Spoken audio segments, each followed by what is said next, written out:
سفر المظفر کے حوالے سے تو وضاحت بہت سارے ہیں، لیکن زیادہ تر جو اگر کوئی عاملین کرنا چاہتے ہیں تو وہ دعا حزب البحر کا زکوٰۃ ادا کریں اس مہینے کے اندر۔ اب 6، 7، 8 بھی ہے اور 7، 8، 9 بھی ہے، جو جیسے کرنا چاہے۔ اگر کسی کا 6 نکل جائے تو وہ 7 سے شروع کر دے، یہ لیکن یہی دن ہے 4، اس میں اس کی زکوٰۃ ادا کر لے 120 مرتبہ روزانہ پڑھ کے۔ اور یہ 120 مرتبہ اس کو پڑھنی ہے ایسے کہ آج مغرب سے لے کے کل عصر تک 120 بار پڑھ لے۔ تو جس طرح سہولت ہو اس کو جتنی نشستوں میں پڑھنا چاہے وہ پڑھ لے۔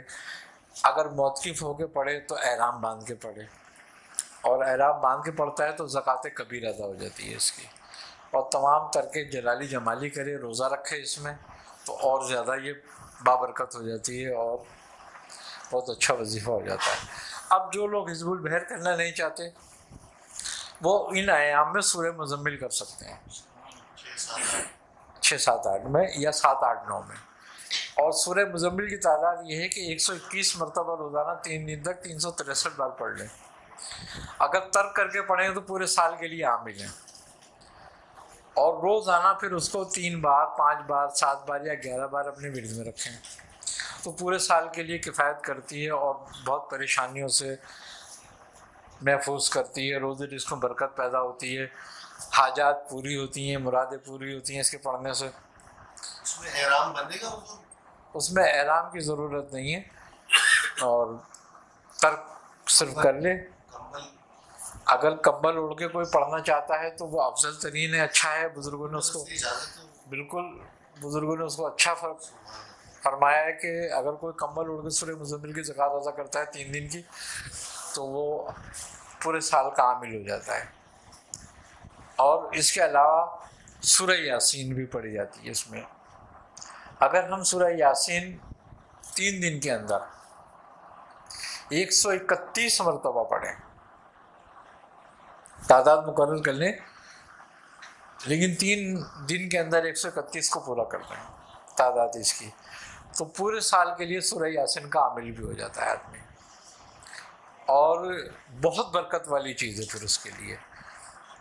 اور اس ماہ کی 13 تاریخ کو خاص طور پہ صدقہ کرے اپنے گھر والوں کا، اپنے اہل و عیال کا، تو پورے سال بلاؤں سے محفوظ ہو جاتا ہے۔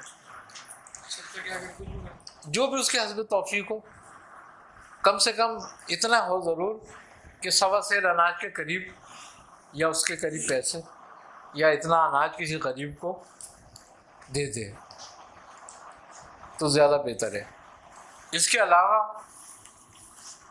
3 دن کے اندر سورہ فاتحہ کا بھی ایک چلہ ہوتا ہے، جو ابو العلائی خاندان میں بھی ہے۔ تو اس کے 2 طریقے ہیں۔ ایک طریقہ تو یہ ہے کہ 360 مرتبہ 3 دن تک پڑھے، اور ایک طریقہ یہ ہے کہ 700 مرتبہ 3 دن تک پڑھے، یعنی روزانہ 700 مرتبہ۔ پھر اس کے بعد 7 مرتبہ روزانہ اپنے ورد میں رکھے، تو ہر طرح کی بلاؤں سے، پریشانیوں سے اللہ تعالیٰ محفوظ کر دیتا ہے، اور سال بھر کے لیے اس کا عامل ہو جاتا ہے آدمی۔ اور 3 روزے رکھے، اور 3 دن کے بعد حضرت سیدنا امیر اللہ رحمۃ اللہ تعالیٰ علیہ کی ختم دے، تو یہ بہت بہترین وظیفہ ہے سورہ فاتحہ کا اس میں۔ اسی طریقے سے 13، 14، 15 اس ماہ کی آیت کتب شمالی کا وظیفہ کرے، اور 1002 مرتبہ 3 دن میں ان آیتوں کو پڑھے، آیت کتب شمالی بھی اور آیت کتب جنوبی بھی۔ اگر یعنی کہ کوئی شخص سورہ فتح کی آخری آیت کتب جنوبی کہلاتی ہے، 1002 مرتبہ پڑھے 3 دن میں، تو آیت کتب جنوبی کی بھی زکوٰۃ ادا ہو جاتی ہے۔ اور اسی طرح سورہ آل عمران آیت نمبر 154 جو آیت کتب شمالی کہلاتی ہے، اس کو اگر 3 دن میں کرے تو اس کا بھی عامل ہو جاتا ہے۔ لیکن جو بھی چلے کی نیت سے جب آدمی اگر کرے تو اس میں وہ پرہیز کرے، ترک جمالی جلالی کرے، اور اگر چلے کی نیت سے نہ کرے، صاحب ورد ہونے کی نیت سے کرے، تو پھر کوئی پرہیز کی ضرورت نہیں ہے اس میں، اس کو وہ بغیر پرہیز کے بھی کر سکتا ہے۔ اس کو. تو یہ 3-4 وظائف ایسے ہیں کہ بہت اچھے ہیں، سریع الاثر ہیں اور سریع تاثیر ہیں. اچھا میاں، یہ جیسے حزب البحر کا چلہ ایک تو ہم لوگ کر لیتے ہیں یہاں پہ گھروں میں بیٹھ کر، اور ایک طریقہ وہ بزرگوں نے بتایا کہ دریا کے کنارے بیٹھ کے کریں، تو اس میں کیا فرق ہوتا ہے؟ دریا کے کنارے بیٹھ کے کرنے کے لیے جو چلہ دریا بتایا گیا ہے، تو اس کو اصل میں پانی سے ایک نسبت ہے، اور جب یہ عطا ہوئی تھی تو پانی کے اندر ہی تھی، سمندر میں ہی. تو بزرگان دین فرماتے ہیں کہ دریا کے کنارے اس کی زکوٰۃ ادا کرنا یا سمندر کے کنارے اس کی زکوٰۃ ادا کرنا اس کی تاثیر کو 10 گنا بڑھا دیتا ہے. یا ہم یہ ظاہری طور پر کوئی موقعوں کا ظہور ہوتا ہے یا اس قسم کا کوئی معاملہ ہوتا ہے؟ دیکھیں، جب ہم کوئی وظیفہ پڑھتے ہیں، کوئی عمل پڑھتے ہیں، کوئی ایسی دعا پڑھتے ہیں، تو اس میں روحانیت کا نزول تو ہوتا ہے، چاہے ظاہری ہو چاہے باطنی ہو.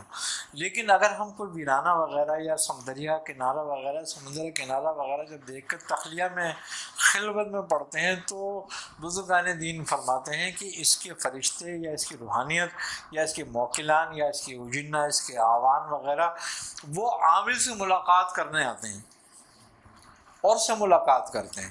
اور بعض بزرگان دین تو فرماتے ہیں کہ وہ ان سے ان کی حاجت تک پوچھتے ہیں کہ تمہاری کیا حاجت ہے، اور پھر وہ ان سے دوستی،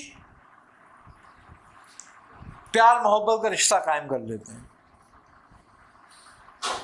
لیکن ایسا عمل کرنے کے لیے کسی شیخ کی نگرانی میں ہی کیا جائے، ورنہ تو اس کی رجت ہونے کا، خوف سے پاگل ہونے کا، ڈر سے، ویسے اس سے آدمی اس کا کوئی رجت نہیں ہوتی اس کی کسی پہ، لیکن چونکہ اپنے اندر کا خوف ہوتا ہے آدمی کا، وہ ڈر جاتا ہے، خوف کھا جاتا ہے، ایک نفسیاتی اثر ہو جاتا ہے اس پر، تو اس وجہ سے.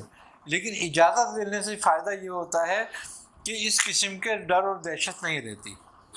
اور پھر دوسری بات یہ ہوتی ہے آدمی کو ایک قلبی اطمینان بھی ہوتا ہے کہ میں نے کسی اجازت سے پڑھ رہا ہوں میں، تو وہ قلبی اطمینان بھی اس کے لیے بڑا فائدہ مند ہوتا ہے. اور جب اپنی مرضی سے پڑھتا ہے تو آدمی شک و شبے میں مبتلا رہتا ہے کہ پتہ نہیں میرا ہوا نہیں ہوا عمل.